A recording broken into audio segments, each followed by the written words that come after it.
আর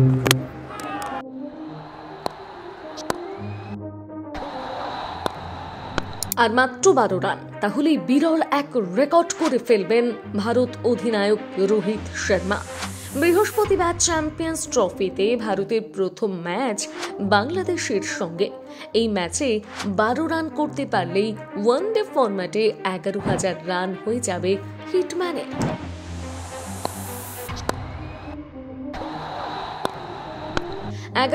one day run করে ফেললে সচিন তেন্ডুলকর, সৌরভ গঙ্গোপাধ্যায় ও বিরাট কোহলির সঙ্গে এক বন্ধনীতে থাকবেন ভারত অধিনায়ক।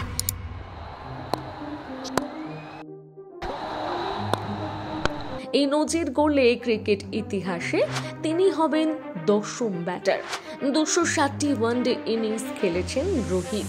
11,000 রান করলে সচিন তেন্ডুলকরকে ছাপিয়ে দ্বিতীয় দ্রুততম ব্যাটার হিসেবে তিনি এই নজির গড়বেন।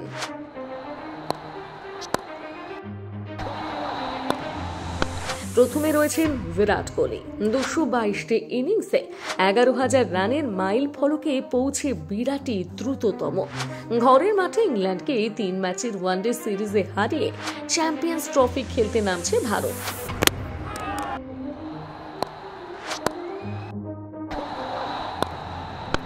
এই টুর্নামেন্ট সব দিক থেকে রোহিত শর্মার কাছে গুরুত্বপূর্ণ।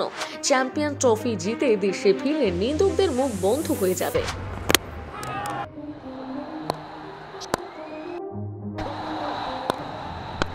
অন্যথায় রোহিতের কেরিয়ার নিয়ে হয়তো প্রশ্ন উঠবে। নেতৃত্বের অ্যাম্ব্যান্ড তার হাত থেকে উঠতে পারে অন্য কারো হাতে। তার বর্ণময় কেরিয়ারের এক দারুণ সন্ধিক্ষণে দাঁড়িয়ে রোহিত নামছেন চ্যাম্পিয়ন্স ট্রফিতে।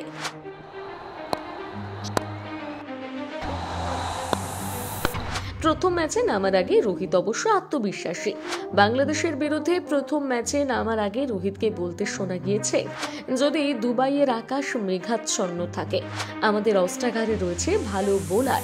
যদি বোলারদের সাহায্য করার মতন পরিবেশ থাকে, তাহলেও আমাদের দলে রয়েছে সেই ধরনের বোলার যারা পরিবেশ পরিস্থিতির সঙ্গে মানিয়ে নিয়ে নিজেদের সেরাটা তুলে ধরতে পারবে।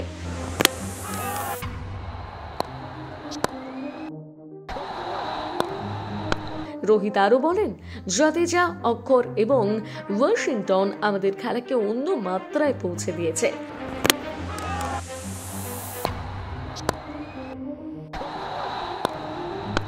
আমাদের টিম কম্বিনেশন, আমাদের স্কোয়াডে রয়েছে গভীরতা।